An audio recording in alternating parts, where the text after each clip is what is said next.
اعوذ باللہ من الشیطان الرجیم بسم اللہ الرحمن الرحیم اللہم صلی علی محمد و آل محمد۔ میرے تمام سننے اور دیکھنے والے مومنین اور مومنات کو میری طرف سے میرے چینل ناطق قرآن کی جانب سے السلام علیکم۔ 28 سفر یوم شہادت حضرت رسول خدا محمد مصطفیٰ خاتم النبیین صلی اللہ علیہ وآلہ وسلم اور امام حسن مجتبی علیہ السلام، جناب سرور کائنات حضرت محمد مصطفیٰ صلی اللہ علیہ وسلم کا جب ذکر کیا جاتا ہے شہادت کے حوالے سے، تو مسلمانوں کا بہت بڑا طبقہ اس چیز پہ حیران ہوتا ہے کہ جناب سرور کائنات کی شہادت یہ کیسے ہوا، ہم نے تو نہیں سنا۔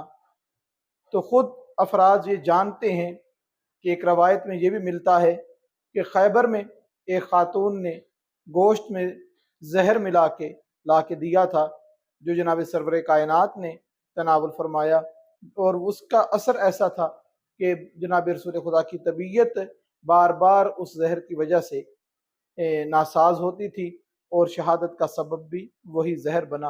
اور اس کے علاوہ بہت سخت روایات ملتی ہیں جناب سرور کائنات کو کیسے زہر دیا گیا، کس دوا میں زہر ملا کے دیا گیا، کس نے دیا، تاریخیں بری پڑی ہیں اور سب جانتے ہیں۔ کتابیں پڑھنے والے کتاب دوست لوگ جو ہیں وہ اس چیز کو بخوبی واقف ہیں۔ ہمارے لیے مولا امام حسن مجتبی علیہ السلام کا جو فرمان ہے وہ اہمیت کا حامل ہے کہ مولا امام جعفر صادق علیہ السلام امام حسن علیہ السلام سے روایت فرماتے ہیں کہ مولا امام حسن علیہ السلام ارشاد فرماتے ہیں کہ میں زہر کے ذریعے مجھے شہید کیا گیا اور میں اس دنیا کو چھوڑ کے جا رہا ہوں، بالکل ویسے ہی جیسے جناب سرور کائنات کو حضرت محمد مصطفیٰ صلی اللہ علیہ وسلم کو، ہمارے جد امجد کو، ہمارے نانا کو زہر کے ذریعے شہید کیا گیا تھا۔ جناب سرور کائنات کی شہادت بہت بڑا صدمہ، بہت بڑا ایک المیہ، اور اس سے بڑھ کر بھی یہ کہ شہادت جناب سرور کائنات کے بعد اہل بیت علیہ السلام کے معاملات جو ہوئے، جس طریقے سے امت نے گھرانے جناب سرور کائنات اہل بیت جناب سرور کائنات کے ساتھ جو سلوک روا کیا، وہ بھی بہت بڑا صدمہ جناب سرور کائنات کے لیے دکھ کی بات۔ جناب سرور کائنات حضرت محمد مصطفیٰ صلی اللہ علیہ وسلم ارشاد فرماتے ہیں کہ میں جب دنیا سے رخصت ہونے لگے، پردہ فرمانے لگے کہ میں تمہارے درمیان دو چیزیں چھوڑ کے جا رہا ہوں، اگر ان کے ساتھ اپنا تعلق برقرار رکھو گے تو کبھی گمراہ نہ ہوگے۔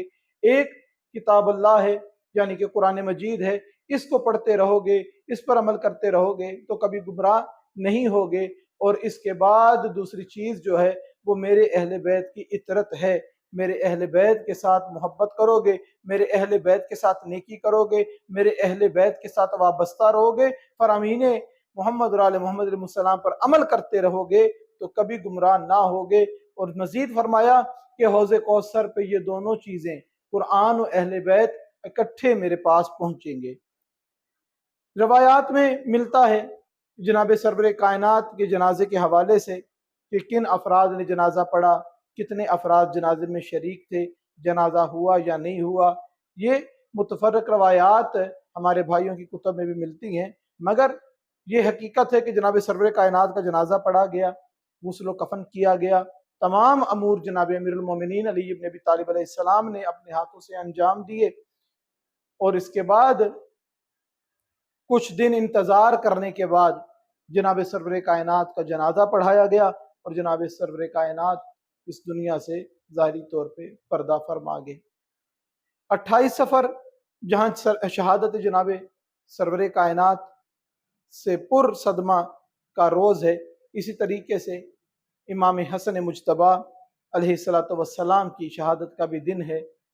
امام حسن علیہ السلام کو بھی زہر کے ذریعے شہید کیا گیا، اور اپنی ہی زوجہ نے ان کو زہر دیا۔ بڑی پردرد کہانی ہے اہل بیت علیہ السلام کی۔ جناب سرور کائنات جب किसा के नीचे लेकर पंजतन पाक को बैठे थे। काफूर भी आया जन्नत से, कफन भी आया जन्नत से।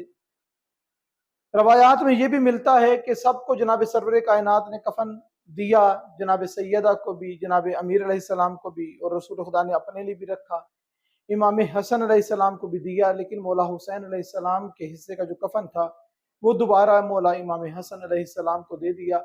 यानी इमाम हसन अलैहिस्सलाम को 2 कफन अता किए जनाब सरवर कायनात ने। क्या वजह थी कि जनाब सरवर कायनात ने 2 कफन अता किए?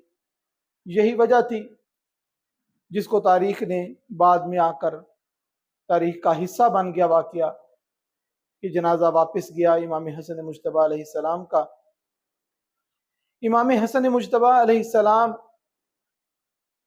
जिस तरीके से जनाब इमाम हुसैन अलैहिस्सलाम जनाब सरवर कायनात के साथ रहते थे, जिस तरह प्यार था, क्योंकि कोई रवायत इमाम हसन और इमाम हुसैन अलैहिस्सलाम की ऐसी नहीं मिलती कि जनाब सरवर कायनात ने कभी प्यार का इजहार किया हो, कभी कोई ख़ास बात की हो तो किसी एक शहजादे का तज़किरा किया हो। जब भी जिक्र किया दोनों शहजादों का जनाब सरवर कायनात ने इकट्ठा तज़किरा किया। बहुत शोर गोगा था। जनाब सरवर कायनात का जनाजा हुआ, हमें पता नहीं लगने दिया। गायबाना नमाज जनाजा की, उस वक्त एक रीत और एक रस्म पड़ गई। जनाब सैयदा का जनाजा हुआ, यही एतराज़ था कि हमें जनाजा पढ़ने नहीं दिया गया, हमें जनाजे में शिरकत नहीं करने दी गई। जनाब अमीर का जनाजा आया, जनाब अमीर के जनाजे पर भी चंद अहम ख़ास लोग थे, बाकियों से इसको मख्फी रखा गया। तब भी एतराज़ करते रहे कि हमें जनाजा पढ़ने नहीं दिया गया, हमें जनाजे में शिरकत करने नहीं दी गई। मगर वो जनाजा जो उम्मत के हवाले किया गया, जो उम्मत जहां पर मौजूद थी, 2 जनाजे अहले बैत के खानदान के, पंजतन पाक के 2 जनाजे उम्मत के हवाले हुए। उन दोनों जनाजों का उम्मत ने बहुत बुरा हाल किया। एक के जनाजे का क्या हाल किया, उलमा यूं ही बयान फरमाते हैं कि एक के जनाजे में तीर थे और दूसरे का जनाजा तीरों पे था। यानी कि जो जनाजे उम्मत के हवाले हुए, उम्मत ने उसको तीरों से ही पिरो दिया। इमाम हसन मुज्तबा को जब उनके घर वाले ने, जोजा ने जहर दे दिया, इतने करीम इमाम हुसैन अलैहिस्सलाम, इतने शफीक इमाम हसन अलैहिस्सलाम, इतने करीम इमाम हसन अलैहिस्सलाम कि जब जहर दिया गया और जहर देने वाली ने जब देखा ना कि जहर असर कर रहा है, और पता लगा कि अब इतला जो है वो घर से बाहर चली गई है, अब बाकी भाई बहन जो हैं वो घर में आएंगे, तो इमाम हसन के आगे आके बैठती है, हाथों को जोड़ के कहती है कि आपके भाई बहनों को पता लग गया है, अब वो आएंगे और मुझे पकड़ के सजा देंगे, तो मुझ पर रहम करें, मुझे उनसे बचा लें। तो करीम इमाम हसन अलैहिस्सलाम ने उसको फरार का रास्ता बताया कि इस दरवाजे से तू चली जा, तेरा सामना किसी से नहीं होगा।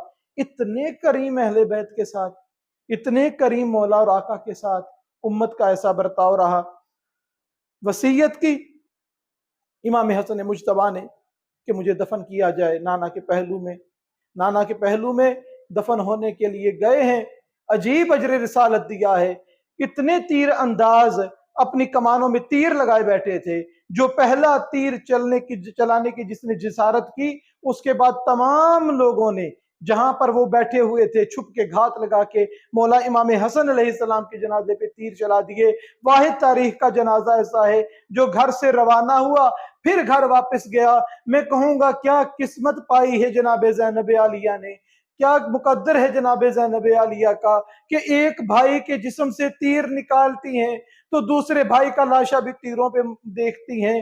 परवरदिगारा तुझे वास्ता मोहम्मद और आले मोहम्मद अलैहिस्सलाम का, हमको इन दोनों अजीम शहादतों का एहतराम करने और इन दोनों अजीम शहादतों का जो हक है उस हक को अदा करते हुए इस 28 सफर के दिन को मनाने की तौफीक अता फरमा। अला लानतुल्लाहि अलल कौमिज़ ज़ालिमीन व मा अलैना इल्लल बलागुल मुबीन।